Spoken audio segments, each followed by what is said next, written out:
అలా ప్రేమించలేకపోతే అది కేవలం ఏమవుతుందంటే అది శరీర సంబంధమైనటువంటి ప్రేమ అవుతుంది. అది నిజమైనటువంటి ప్రేమ కాదు.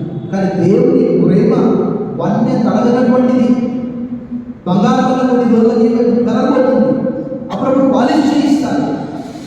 కానీ దేవుడి యొక్క ప్రేమలో ఎలాంటిదంటే లాంగ్ లాస్టింగ్, ఎవర్ లాస్టింగ్, నిరంతరం ఆయన ప్రేమలో ఏమాత్రం తక్కువలేదు. ఈ సంసారం కట్టబడాలంటే, ఈ సంసారం సాఫీగా పెళ్ళంటే నూరేళ్ళ పంట అంటారు.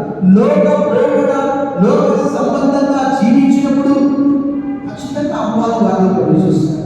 ఖచ్చితంగా వారి కుటుంబంలో అపవాదం ప్రవేశించి దాన్ని చిన్నాభిన్నం చేయడానికి ప్రయత్నిస్తారు. కానీ దేవుని వాక్యంలో సెలవిస్తున్నాడు, మరియు ఈ నా మాటలు వాటి చెప్పుల చేయి ప్రతివాడు పంట మీద ఇల్లు కట్టుకున్న కష్టం వస్తుంది. మనందరికీ తెలుసు, వివాహం చేసుకున్నప్పుడు ఇద్దరు ఆరోగ్యంగా ఉంటారు. కొన్ని రోజులకు ఇద్దరికి అనారోగ్యం కలుగుతుంది. ఆరోగ్యమైందని చెప్పేసి ఇంకా భార్య విడిచిపెట్టేస్తావా, భర్త విడిచిపెట్టేస్తావా?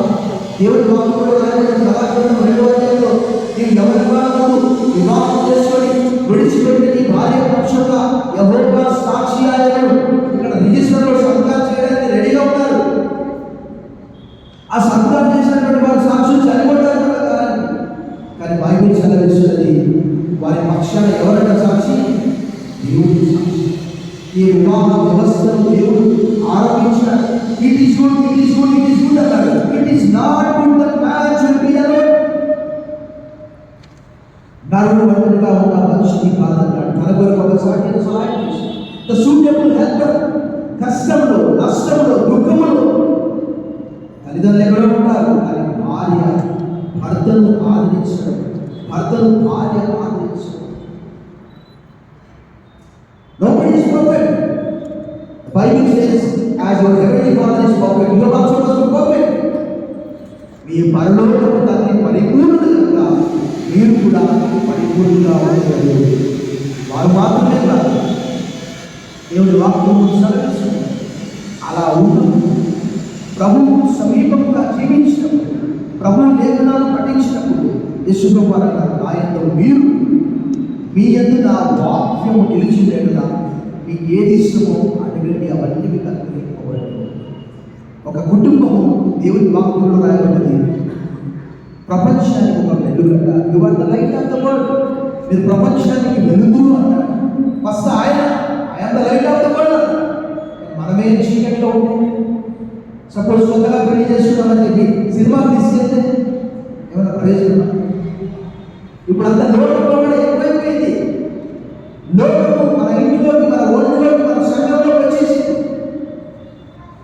వాటి వల్ల ఎప్పటికి కూడా పరలోక సంతోషం. దేవుని వాక్యంలో రాయబడిన విషయం 35:10 the ever lasting Joy shall be upon there heads. వారి తలలపై ఏముందట? నిత్యానందం ఉందట. ఆ నిత్య సంతోషం కావాలంటే ఈ లేఖనాలు ఎలాంటివి? ఈ లోక సంబంధమైనటువంటి వెండి బంగారం కంటే అమూల్యమైనటువంటి. మరి ఇప్పుడు వాక్యాన్ని వారు బహుమానంగా ఇచ్చారు. ఆ వాక్యాన్ని నిరంతరం పఠించడం వల్ల సామెతలు 4:20 రాయబడింది, దొరికిన వారికి అవి జీవమును, వారి సర్వ శరీరములకు ఆరోగ్యము ఇచ్చును. For they are like those who find them and leading to all their flesh. చిరకాలం మనము విశ్వాసంలో నడిపించే ఒక చుక్కాని, ఒక నామ, ఒక లంగరు ఆ విశ్వాసం లేకుండా దేవుని వాక్యంలో మనం కొరింథీయుల రాసిన మొదటి పత్రిక 13వ అధ్యాయంలో ఆ పౌలు గారు చెప్పినట్టుగా ఆయన అంటున్నాడు, 3 విషయాలు చెప్తున్నాడు అక్కడ. ఏది? విశ్వాసం, నిరీక్షణ, ప్రేమ గురించి మాట్లాడుతున్నాడు. చివరికి ఆయన ఏమంటాడు కదా, విశ్వాసం, నిరీక్షణ, ప్రేమ, ఈ 3 తెలుసు. వీటిలో శ్రేష్టమైన ప్రేమయే. దేవుడు తన ప్రియకుమారుడైన క్రీస్తు ద్వారా ప్రపంచమంతటిని కూడా కనిపించాడు. ఆయన లోకాన్ని విడిచిపెట్టే సమయం ఆసన్నమైందని ఎరిగి లోకంలో ఉన్న వారిని, అనగా ప్రతి ఒక్కరిని సంపూర్ణంగా ప్రేమించాడు. సో ఈ కుటుంబం కట్టబడాలి అంటే ఖచ్చితంగా వారి జీవితాల్లో వారిరువురి మధ్యలో క్రీస్తుండాలి. Christ centred family. అలా కాకుండా మన లోకంలో కూడా చాలా హుషారుగా మన ఉద్యోగం తెచ్చుకోవచ్చు, మనం ఇల్లు కట్టుకోవచ్చు, కానీ క్రీస్తు లేనటువంటి ఇల్లు, యెహోవా ఇల్లు కట్టించని దాని కట్టుబాటు ప్రయాసము, యెహోవా పట్టణమును కాపాడదు కదా, దాని కావలి కాయవారు మేల్కొని ఉంటారు. మీరు వేకువని లేచి చాలా రాత్రి తర్వాత కష్టార్జితమైన ఆనందించుట వెంటనే తన ప్రియుని నిద్రించుటగా ఆయన వారికి ఇచ్చున్నాడు. ఆదాము గాఢనిద్ర కలగజేసి అవ్వను బహుమానం కలిగించేశాడు. మానవుల ప్రతి అవసరం తీర్చే బాధ్యత ఆయన. ఆహారం కావచ్చు, ఆధ్యాత్మికం కావచ్చు, ఆరోగ్యం కావచ్చు, ఆర్థికం కావచ్చు.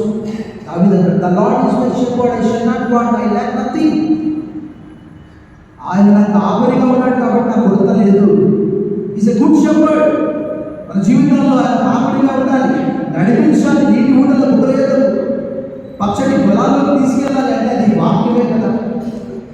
సో 100 సంవత్సరాలు పెళ్ళంటే 100 సో దాన్ని పెద్దగా చేసుకోవాలంటే ఇందాక చెప్పినట్టు ఒక్క మాటలో మహమ్మది ఏమంటారు, తల తల తల కట్టించాలి. మనది అలా ప్రభు మనం ప్రేమించాడు. మనకు ఎన్నో తలాంతులు ఉండొచ్చు, ఎన్నో స్కిల్ఫుల్ నాలెడ్జ్ ఉండొచ్చు, కానీ ఒకవేళ ఇప్పుడు లోపల వైఫ్ భార్యను భర్తను ప్రేమించకపోతే, లోపడకపోతే ఆ తలాంతులన్నీ కూడా సంసారం సాఫీగా సాగాలి. ప్రభు యొక్క ప్రేమ దాన్ని చెప్పినట్టు పరిశుద్ధాత్మ ద్వారా దేవుని ప్రేమ మన హృదయాల్లో ప్రవేశించాలి.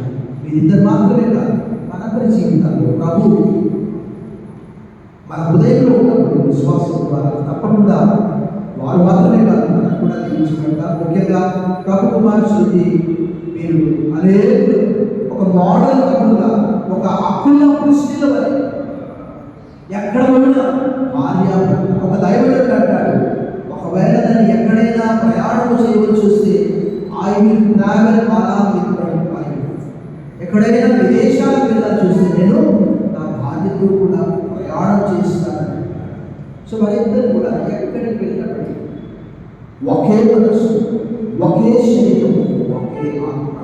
ఈ వాక్యం ద్వారా వారి కుటుంబం, వారి జీవితం కట్టబడి 2 కుటుంబాలు, వారి శృతి వారి తల్లిదండ్రి, వారి సహోదరులు, ప్రభు కుమార్ వారి తల్లిదండ్రి, సహోదరు బంధుమిత్రులందరూ కూడా వారిని బట్టి సంతోషించారు.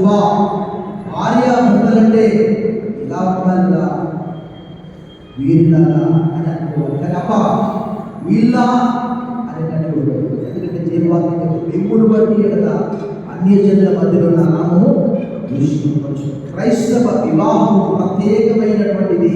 ఆ వివాహంలో ప్రభు ఉన్నాడు, దాన్ని కొనసాగిస్తూ ఉన్నాడు. ఆ వివాహ వ్యవస్థలో పురాతనమైనటువంటి వ్యవస్థ ఉన్నాడు.